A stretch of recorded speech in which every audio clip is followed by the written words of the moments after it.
Opinions are someone's perceptions being perceived through the observation of what is around them. Therefore, opinions cannot be right or wrong. Now, defining opinions as subjective interpretations of reality is what I am doing. Filtering through a personal experience of emotion, bias, or worldview. In this framework, opinions aren't objectively right or wrong. They're simply expressions of how someone sees or feels about something. Philosophically, this is correct in many ways and cases. If someone says something is the best, that is their opinion. But that opinion can be contradicted, and it is neither right nor wrong. Now, obviously, if there is backing proof to an opinion, something that makes it factual, say the fact that the earth is actually round, but people say that it's flat. The people say that it's flat have their opinions based on their observations, but their opinions are proven wrong based on factual evidence presented. We are going to move this subject towards a very sticky and icky area. Politics. I ride the fence on this one. I agree there are some things that are good with both sides.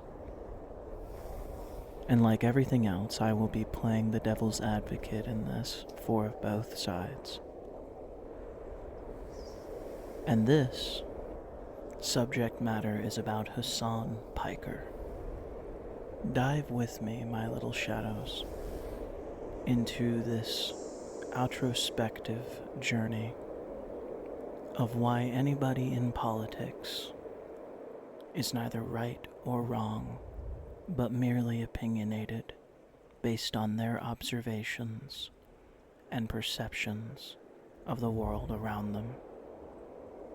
There is a saying that an eye for an eye leaves the whole world blind, and yet we are willing to blind people because they do not believe what we believe, they do not practice what we practice, or because they feel oppressed by our actions. Oppression in the Merriam-Webster dictionary has the definition of unjust or cruel exercise of authority or power, something that oppresses or a sense of being weighed down in body or mind. This indicates that oppression, in its finest nature, can be spiritual, psychological, social, and existential. Mental, physical, emotional, and spiritual. These are all ways that you can oppress someone, or that someone can feel oppressed. If we take a deeper look at that, a feeling is based on perception. You observe what someone is doing to you through your perception, and through that perception, you formulate the opinion that you are being oppressed in one of those ways. Now, whether or not your opinion is correct is irrelevant, because one person might see it as right, and the other person might see it as wrong.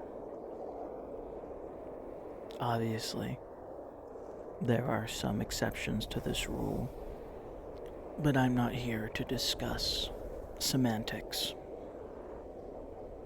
We could be here all day for that conversation.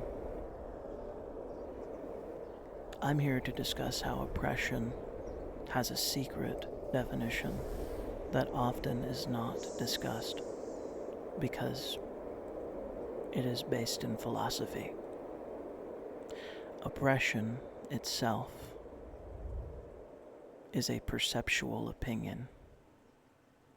If a parent tells their child they can't go to a concert because that parent is worried about that child doing drugs or drinking, that child could feel oppressed. They would have every right to, because that is their opinion. It's one of the great things about this nation that we have fought for.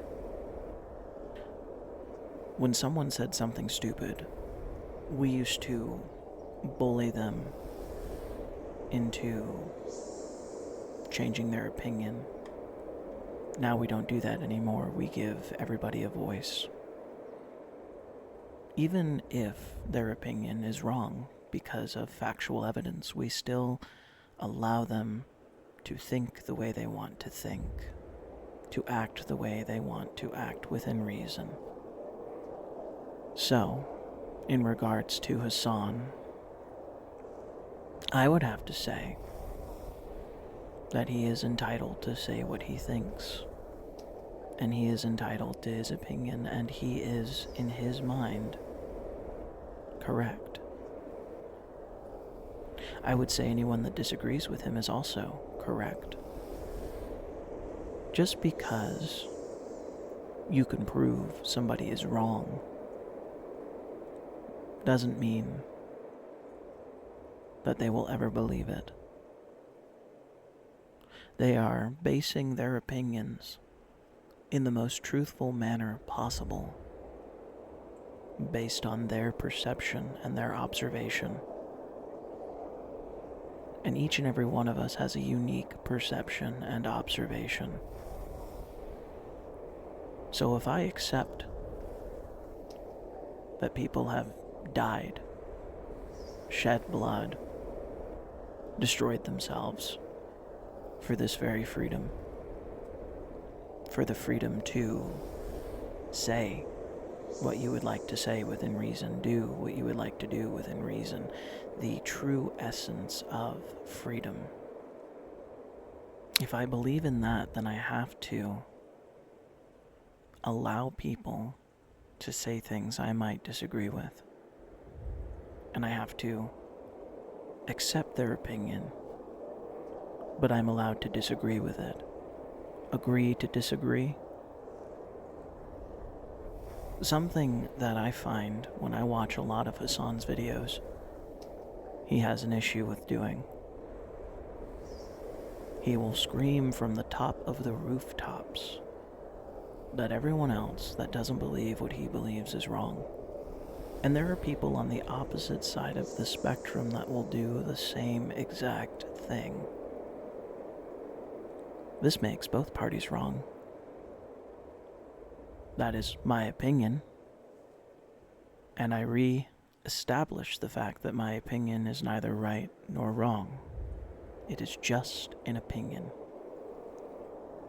Just how I see things, just how I observe things, just my perspective. And my perspective, though some might disagree, is neither right nor wrong. It is an opinion based on what I am observing. And from what I am observing, the entities attacking Israel and America feel oppressed. In their opinion, in their perspective, in their observation. And from what I am observing in response, Israel and all of its allies have finally had enough and responded with violence of their own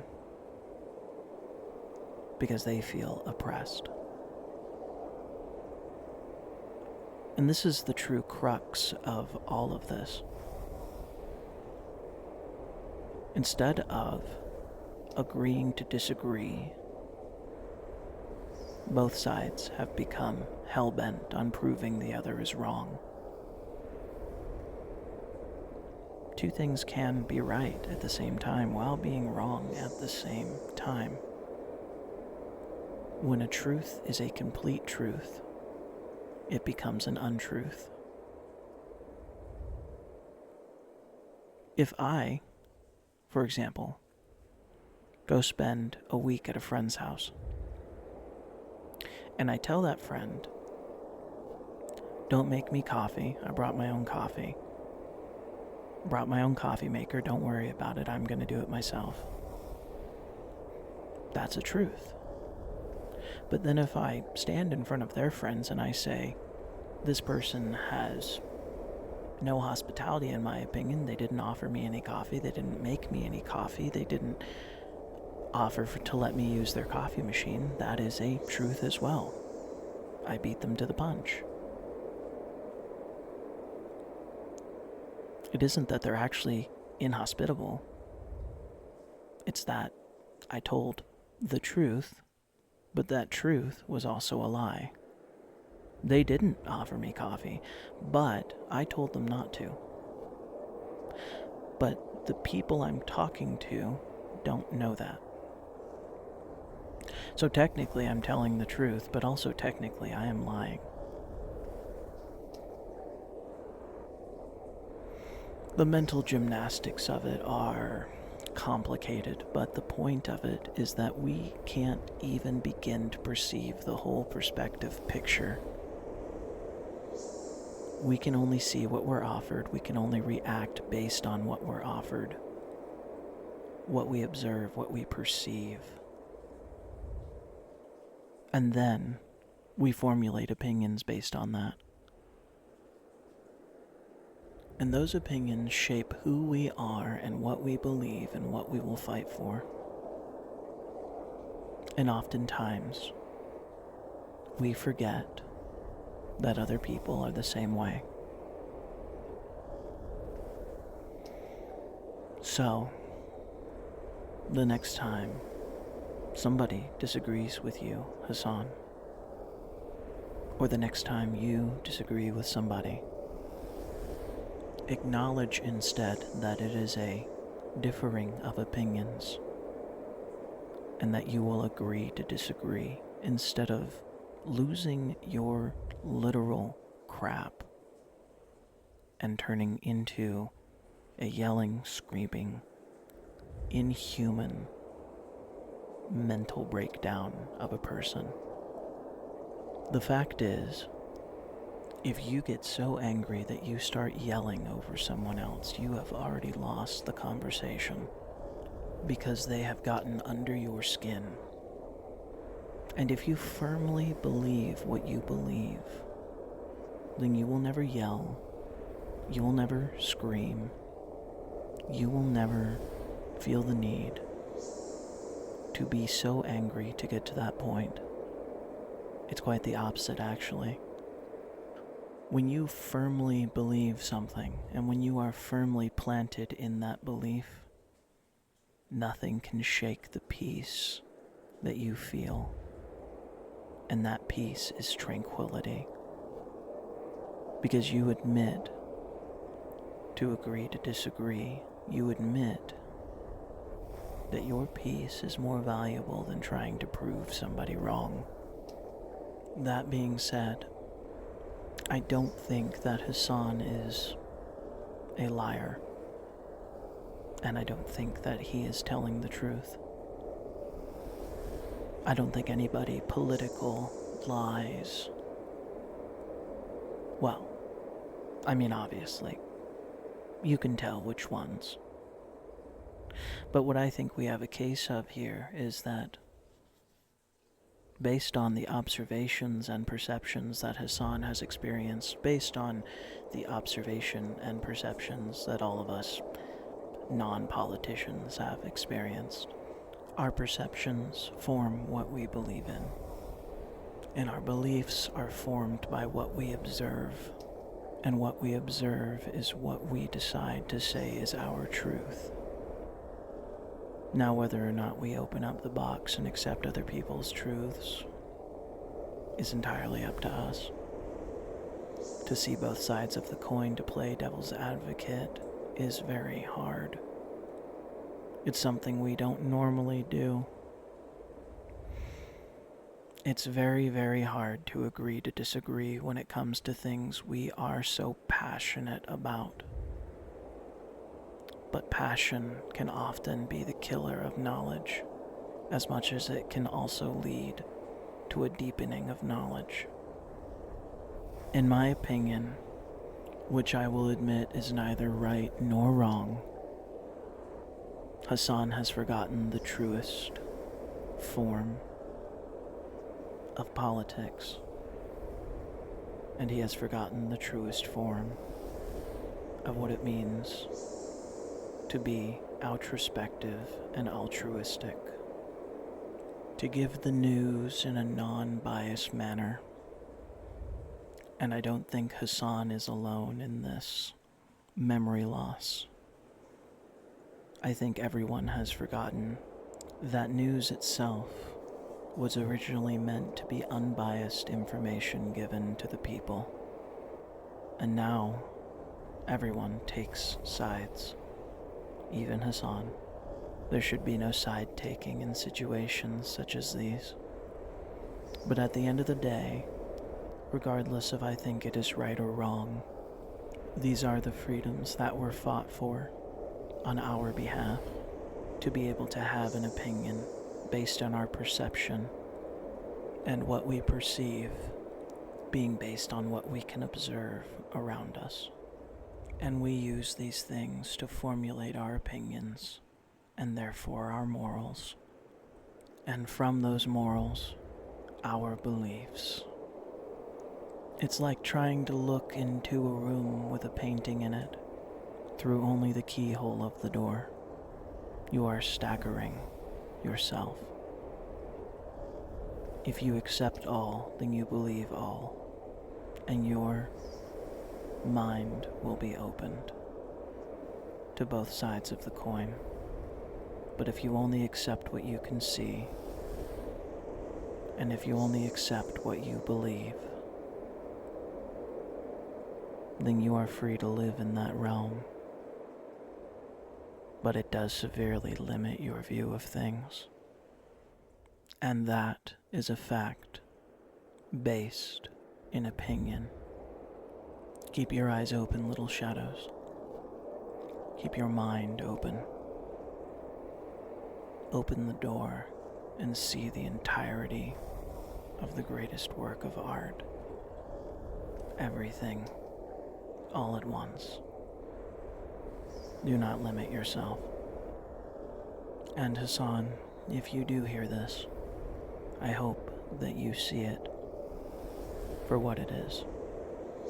Unbiased, the way that you should be as well.